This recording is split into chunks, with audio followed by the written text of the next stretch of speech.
Sobrang sakit na ba ng ulo mo dahil ang dami mong kliyente na pasaway? Okay, so for today's video mga boss, ang topic natin ay kung paano natin maiiwasan ang mga pasaway na kliyente. So kung isa kang computer business owner or isa kang negosyante na sobrang sakit na ng ulo mo ngayon, 'no? Meron kang mga kliyente ngayon kaso sobrang daming pasaway. So kung pinoproblema mo 'yan mga boss, tapusin niyo po yung video na 'to. Dahil after nito mga boss ay meron ka ng guide, meron ka ng idea kung ano yung next mong gagawin. So by the way mga boss 'no, kung ngayon lang pala tayo nagkita, ako nga pala si Rudy Silvido, isa po akong computer business owner 'no. And I help corporate clients, companies to scale their business through reliable computer supply. And of course mga boss, tinutulungan ko rin sila to gain freedom sa negosyo nila through customized system. So we develop and create custom system para sa negosyo nila para magkaroon sila ng complete control and clarity sa negosyo nila. Ayan, so bago ang lahat mga boss 'no, share ko lang muna sa inyo mga boss, na last 2 years ago, meron po kaming kliyente mga boss, na isang manufacturing company, okay. So, at first mga boss, maganda po yung, transaction namin. Palagi po silang umo-order sa amin. So, umo-order po sila sa amin ng printer, computer, laptop, gano'n. So, frequent po yung order nila. Every week meron pong order. And then, merong time mga boss na nagpagawa rin sila ng website sa amin. Siguro mga bandang after 1 month, ayan, nagpagawa ulit sila ng system sa business nila. Nagpagawa sila ng inventory system, warehouse system. Do'n ko slowly napansin mga boss, kasi yung contact namin na purchaser sa loob ng business nila is parang meron siyang gustong ipahiwatig sa akin. Habang tumatagal na nagkakausap kami, dun niya sinabi na gusto niya daw ng credit terms sa company nila. Dati kasi mga boss, yung mga kliyente ko talaga ay nagiging kaibigan ko. So sometimes parang dahil sa magkaibigan kayo ay parang nababypass ka or yung proseso nyo sa negosyo nyo. So ayun, willing siya sa akin na kung okey lang ba na magbigay ako sa kanya ng 30 days terms. Kasi malaking project naman yung pinagawa nga nila na customized system. And then on top of that mga boss ay meron daw silang upcoming na bibilhin na mga laptops para sa mga bagong hire nila. So very tempting din 'no, yung ganong klaseng opportunity. So after that conversation mga boss, so siyempre ako, kumbaga kaibigan ko na kasi yung tao, and then kung ako lang, payag na talaga ako na bibigyan ko siya ng terms. So, yung ginawa ko na lang is pinasa ko sa accounting department namin, and then sila yung pina-decide ko. Kasi mga boss, kung ako yung magde-decide, matik talaga na magbibigay ako ng terms. So ayun, pinasa ko lang sa accounting department namin, and then meron kasi kaming process na fina-follow sa business namin. So, kunwari, before kami na magbigay sa'yo ng terms ay kailangan mo muna na umabot ng 3 months or kailangan mo munang umabot ng ganitong halaga na na-purchase sa amin.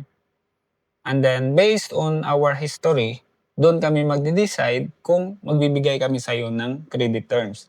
So, gano'n yung ano namin, gano'n yung process. And after kong napasa sa accounting namin, nanindigan po yung accounting department namin na wag muna kasi masyadong maaga pa. Kasi nasa ano pa 1 month plus pa yung transaction namin. Pero okay sila magbayad. So that was 2 years ago. So ang nangyari kasi, to make the long story short, is meron silang transaction na matagal silang nakabayad. So after ng system, meron pa silang in-order sa amin, which is mga computer supply, laptop, gano'n.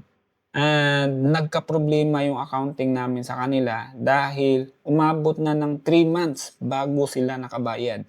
So, yung parusa namin sa kanila or yung consequence is hindi na kami nagsusupply sa kanila unless if nagka-cash sila, and then pangalawa if nagbibigay sila ng PDC, post-dated check. So, yun yung dalawang bagay na hinihingi namin sa kanila para masupplyan namin sila. So, after that mga boss ay hindi na sila ulit naka-order sa amin. And then, siguro mga last month, merong nag-chat sa akin. And then, si ma'am pala yun na kakilala ko doon sa loob mismo, no? Ayun, nag-chat siya sa akin na gusto nilang magpa-supply ng computer, magpa-supply din ng mga printer. So, ayun, sinabi niya na pasensya daw dahil last time daw is nagkaproblema sila sa accounting, kaya daw na-delay yung ano, yung bayad nila. So, sabi ko naman, "Actually ma'am, walang problema sa akin yun kasi it's not personal naman, eh. We are just implementing our policy on our side." So, yun yung usapan namin, and then sabi ko sa kanya, "Okay ma'am, para maging okay yung ano natin, mabalik natin yung last natin na transaction, 'no, na udlot na relasyon, kumbaga, 'di ba?" So, sabi ko sa kanya, "Okay, if kaya niyong magbigay ng 30 days na PDC, then I can give it to you. Kasi magkilala naman tayo." And then ayun, after that, nagkasundo kami sa 30 days na PDC, and after that mga boss ay smooth na yung transaction namin. So, every week meron silang paunti-unti na order, 'no.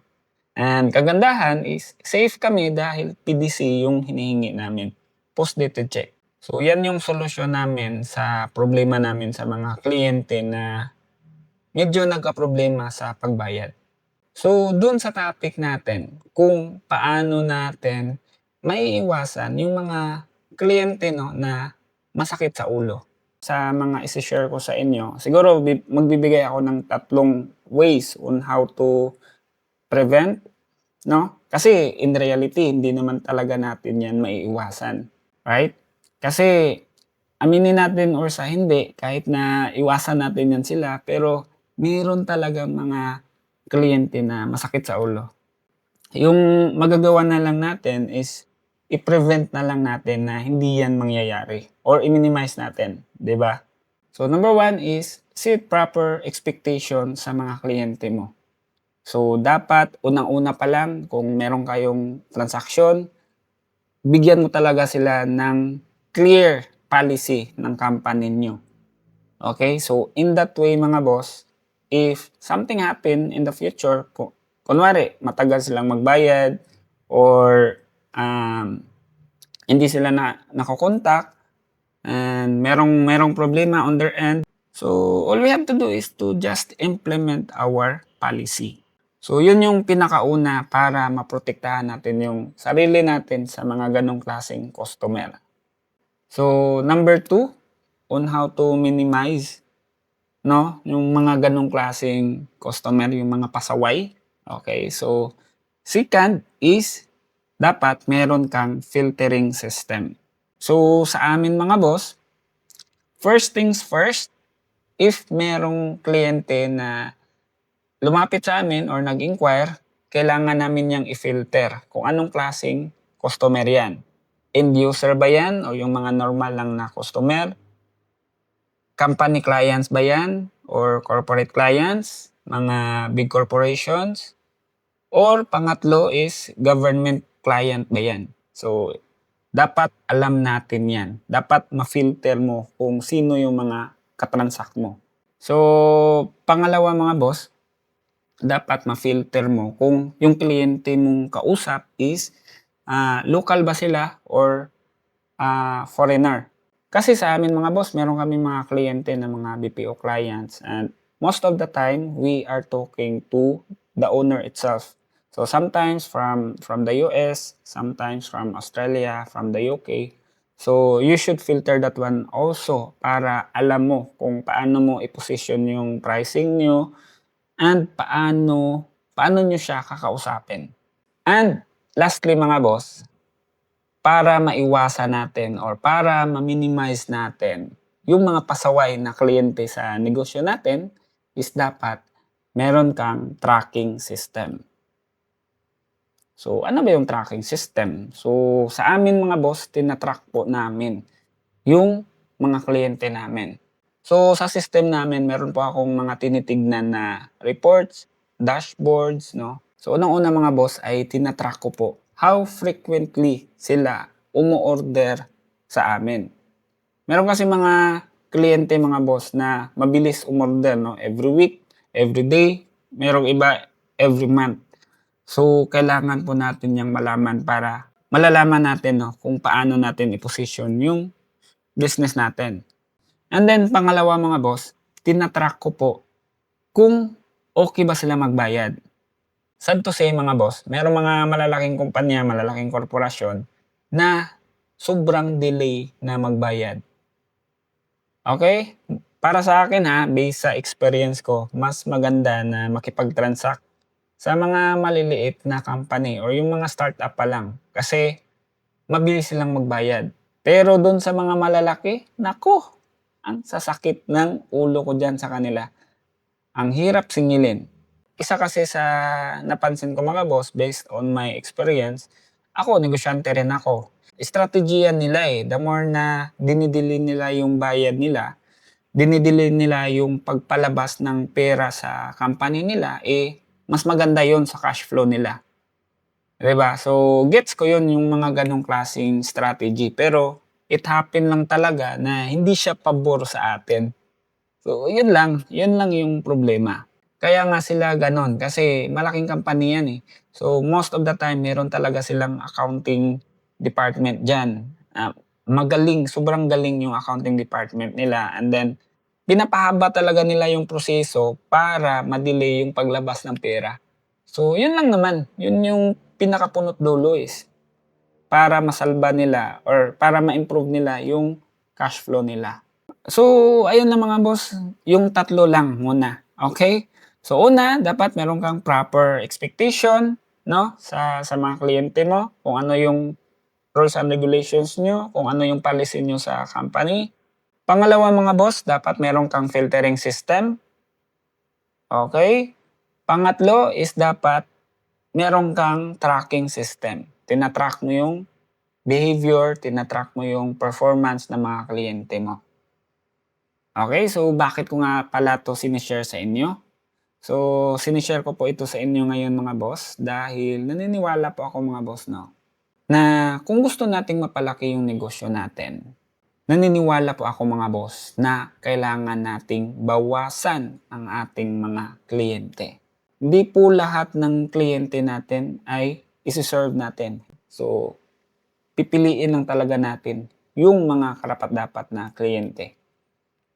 Kasi ang problema dito mga boss, kapag isi-serve natin lahat ng klase ng kliyente, para sa akin, doon magkakaproblema yung isang negosyo.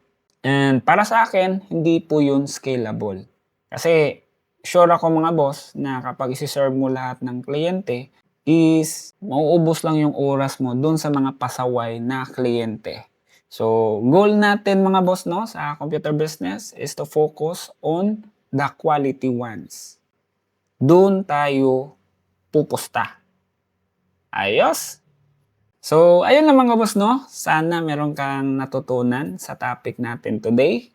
And invite kita boss na meron po tayong ginawang grupo exclusively para sa mga computer business owner. Yan, so ilalagay ko na lang po yung link sa baba. Ayos? And always remember mga boss to always work smarter, not just harder. Takets mga boss! Bye-bye!